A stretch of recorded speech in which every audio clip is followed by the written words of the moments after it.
Meus amigos, meus irmãos, o Centro Espiritual Universalista, o CEL da LBV, unifica neste final de ciclo todos os ensinamentos de Jesus em espírito e verdade, mas à luz do novo mandamento. Nenhum sectarismo, nenhum ecletismo, nenhum hibridismo, porque a verdade não é híbrida, não é sincrética, não é eclética, não é sectária. A doutrina do céu é exatamente a doutrina do Cristo de Deus, acima de todas as perversidades geradas pelas religiões humanas, diletas filhas de Satanás ou do Anticristo.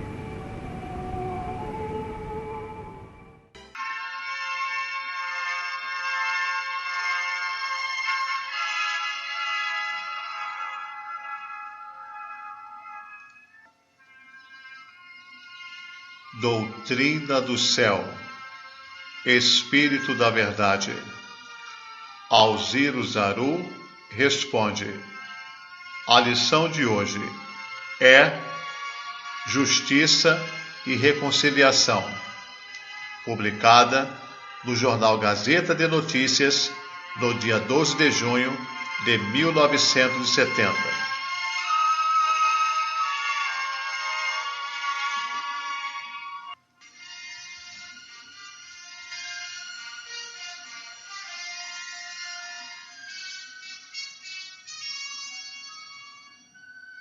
Graças à LBV, sabemos hoje que perdoar é transferir a Deus o julgamento. Porque, como ensina o apóstolo Paulo, o homem terá de colher aquilo que semear. Como o Espírito da Verdade explica as passagens evangélicas de Mateus, capítulo 5, versículo 20 a 26, e Lucas, capítulo 12, versículos 54 a 59.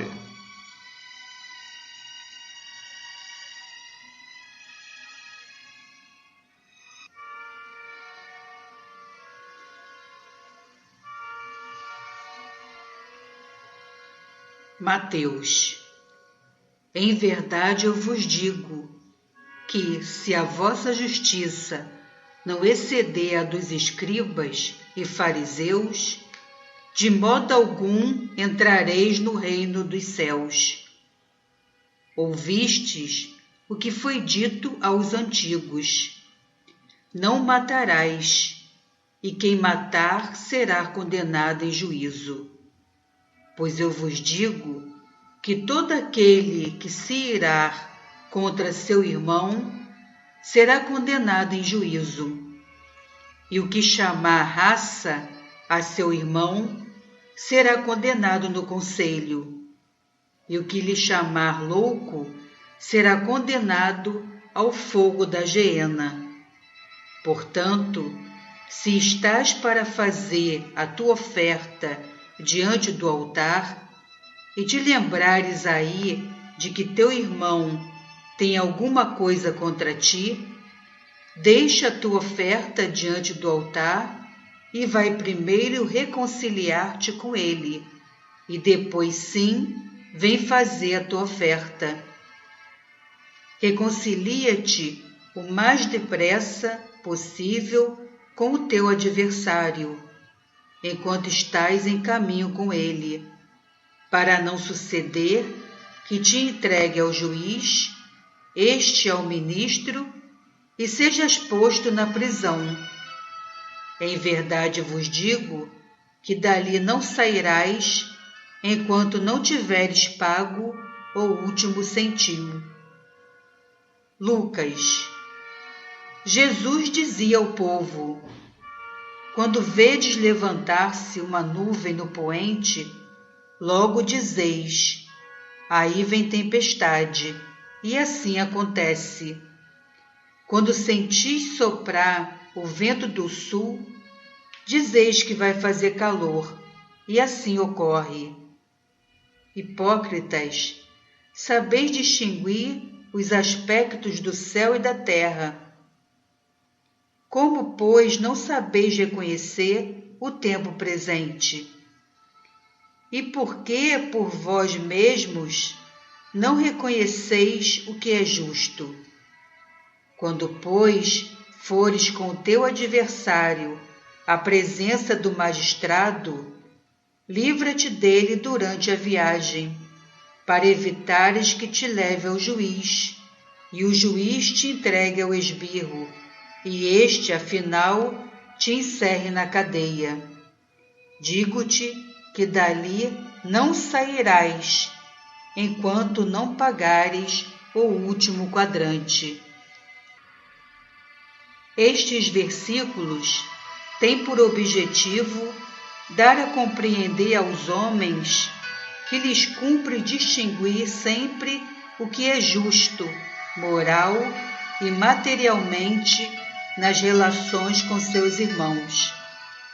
Estava próximo o tempo em que a justiça seria praticada de forma bem diversa da justiça de escribas e fariseus, isto é, sem orgulho e sem hipocrisia.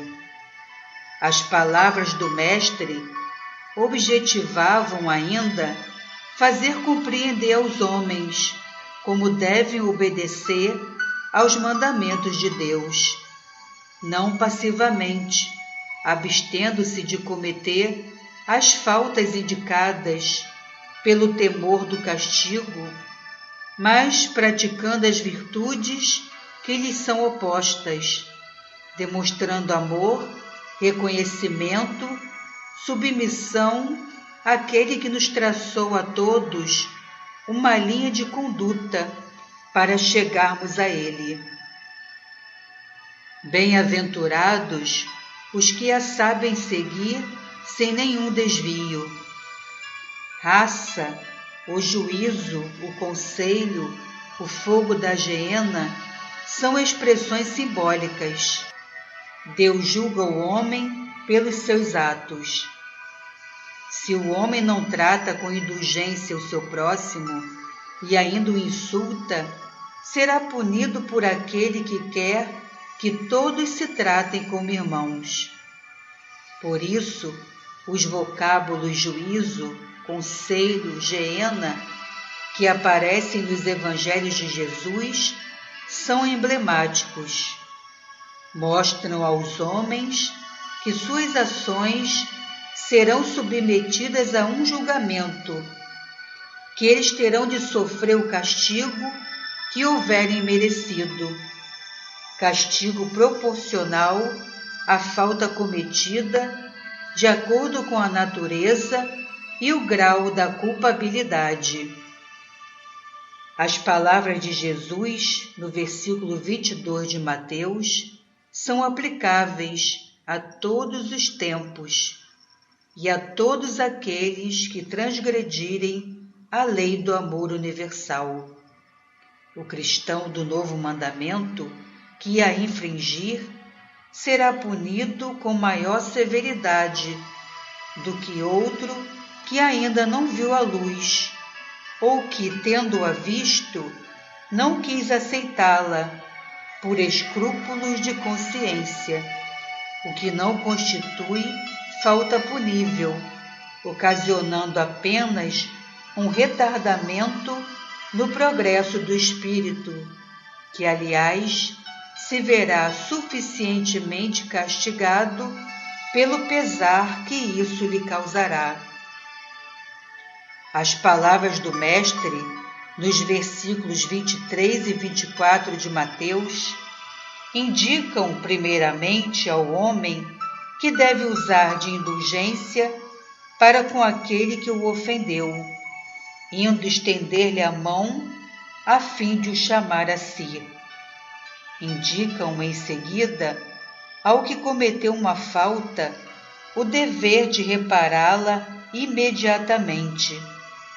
Fazei, portanto, ó bem-amados, o que o Divino Mestre fez e faz todos os dias. Efetivamente, Jesus não vem a vós sem cessar, ele que em tudo é tão gravemente ofendido, não estende continuamente os braços para vos receber? Não vos convida ao arrependimento por todos os meios possíveis? E não vides muitas vezes multiplicarem-se os seus benefícios a um que vos parece o mais indigno deles, unicamente com o fim de salvá-lo?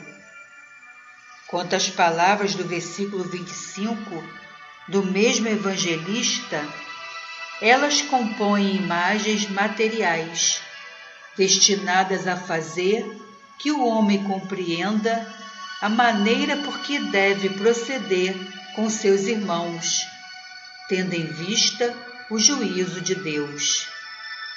Dai-vos pressa em perdoar aos vossos inimigos, em vos reconciliar com o vosso adversário, enquanto juntos percorrereis o caminho da vida, pois ignorais quando a morte virá deter os vossos passos, para vos levar à presença do soberano juiz, que tudo lê nos corações, e aí encontra o fermento de paixões, mas que procurais encobrir.